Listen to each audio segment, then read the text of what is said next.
欢迎来到石头频道，今天来聊一下《Dead Summer》的小说故事，讲述了一位皇子和平民在一个夏天偶遇、相思、相知、相爱的故事。越到后面会越虐，但又会让人想一直的追看下去。注意后面会含有大量剧透，所以不想要被剧透的各位请斟酌使用哦。首先简单介绍一下主要角色，主角空的名字叫拉娃，建筑系的学生，性格冲动，没有耐性。初三的时候，因为叛逆而害死了自己的父亲，自此内心变得很封闭，跟母亲的关系也重启掉到谷底。在外墙的底下有一颗柔软的心，有一点像一只小刺猬。主角受的名字叫达维，但因为他失忆了，所以拉巴拉就帮他改了名叫维，是以为了即将要继承皇位，北方国家的皇子。作为第一皇位继承人至少都活得很压抑。小时候曾经因为国内的政局动荡而搬到了泰国一段时间。另外还有两个主要配角。配角公的名字叫裴，是拉巴的舅舅。年轻的时候已经离家出走了，自己一个人跑到了外岛上面打拼，做事认真，但要常常把全部的责任揽到自己身上，不懂得找别人帮忙分担。配角名字叫吴，是外岛上面的医生，也是外岛的村长的儿子。恋爱了大过天，甘愿为了爱牺牲一切的恋爱脑。故事一开始，拉巴的母亲忘了拉巴的生日，拉巴就很伤心的跑出了酒吧买醉，但拉巴上面就是悬有一堆。悬友见到拉巴心情低落，就叫拉巴一起抽毒品。拉巴本身就是不碰毒的，所以他没有要。但悬友出于为了拉巴好的心态，就偷偷的塞了一包毒品给拉巴。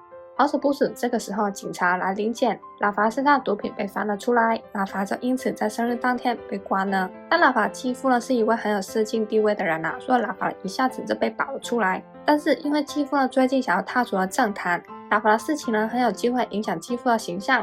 所以拉巴的母亲就把拉巴送去了给外岛生活的舅舅照顾。这时候拉巴想要解释毒品不是他的，然而母亲却完全没有要听拉巴的解释，让拉巴直接死心。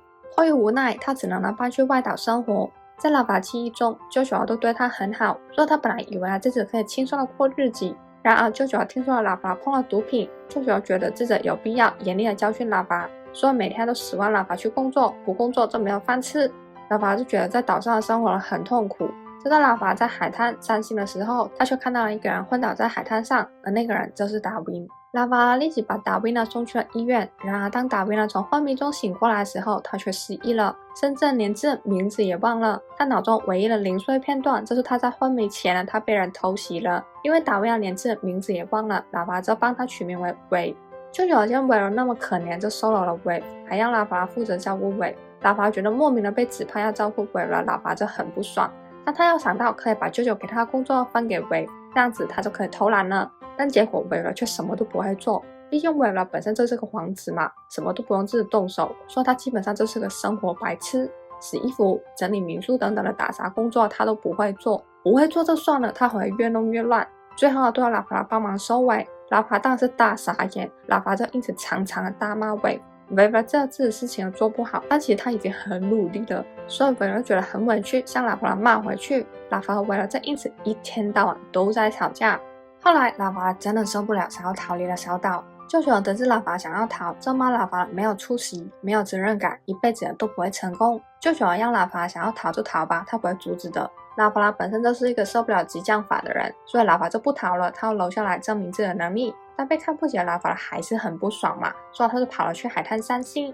韦尔放心不下，就跟了过去看拉巴的情况。这也是第一次拉巴和韦尔终于可以冷静下来，好好的讲话。而在这之后，两人的关系也有了慢慢变好的迹象。有天下班后拉巴就跑去了喝酒，韦尔也跟了过去。酒吧那边刚好有一些大麻饼干，韦尔就吃了。结果吃完大麻的韦尔恐慌症发作，想起了自己预习的画面。看到韦尔情绪失控的样子，拉巴内心突然升起了一股保护欲，他也觉得自责，觉得不应该让韦尔碰大麻。因为恐慌症发作，韦尔怕他不敢自己睡，韦尔就问拉巴可不可以陪自己。拉巴和韦就这样子抱着睡过去了。隔天起来，韦尔觉得很害羞，两人关系也开始变得有点暧昧，但又好像只是普通的朋友关系。拉巴对韦尔的态度越来越温柔，上次因为知道韦尔做事笨手笨脚，所以拉巴都会先帮韦尔准备好药箱。后来拉巴也告诉了韦尔，自己是被不信任自己的母亲了，放到了岛上。在一次又一次的闲聊中，两人开始交心。短短2周的时间，两人的关系已经变得很亲密，而且两人也有了越来越多的肢体接触。直到1个月后，有天他们意外的偷看到了舅舅和伍乐在接吻。平和文呢是秘密交往，当然平人之所以会离家出走，就是因为家人呢不能接受他的形象，平人一气之下就离家出走了。因为自己的过往，平人一直不愿意公开跟Wood的关系，因为他怕Wood的家人呢不能接受Wood的形象，平人不希望Wood像他那样子跟家人闹翻，所以平人一直希望当自己在岛上更有影响力的时候再公开自己跟Wood的关系。然而在Wood看来，平人在岛上已经有很成功的一番事业了，岛上不少人都是平人员工，所以Wood呢有时候会怀疑，觉得平人之所以一直不愿意公开，是因为他不想要承认Wood是他的男友。Wood呢一直自我怀疑是不是自己的男女不够好，所以平人才不对外公开两人的关系。两人呢一直都缺乏有效的沟通，但为了爱，两人呢都忍了下来，直到被拉法和Wave发现了他们的关系。拉法和Wave呢没有立即戳破他们在交往，因为只是看到舅舅和Wood接吻的画面，已经带给了拉法和Wave不小的冲击。由于拉法和Wave还是血气方刚的青年，看到平和Wood刺激的画面，两人都不自觉的觉得心里痒痒的。气氛使然之下，拉法和Wave就接吻了。隔天两人都有点尴尬，有点害羞，两人都不清楚对方的感情而互相试探，两人的相处模式也越来越像小情侣。到后来两人呢甚至发生了关系。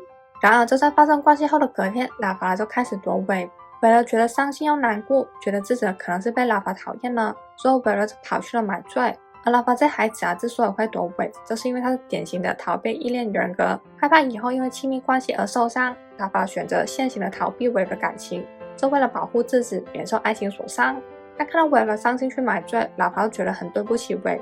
后来两人把话讲开，拉法也慢慢的尝试为Wave打开心扉，一切看起来都在往好的方向发展。然而就在Wave在岛上生活了近2个月后，黄色军人终于跟舅舅有了接触，舅舅也告诉了拉法关于Wave是皇子的事实。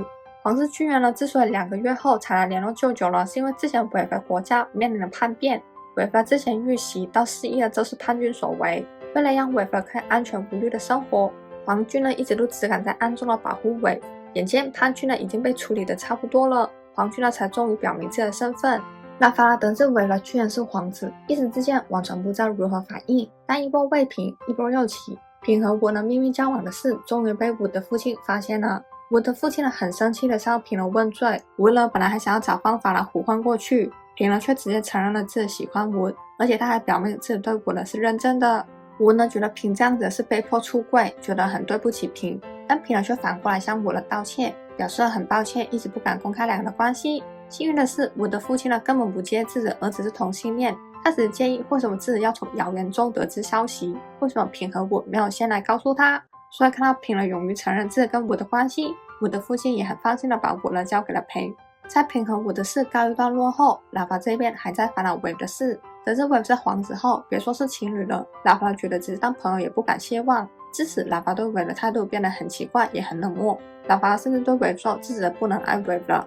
Wave完全不懂拉法是什么意思，伤心的质问拉法。最后拉法告诉了Wave他皇子的身份，还叫Wave作为王子不要再感情用事了。之后拉法就一直跟Wave保持距离，连饭呢也不愿意一起吃了。两个人其实都非常的受伤。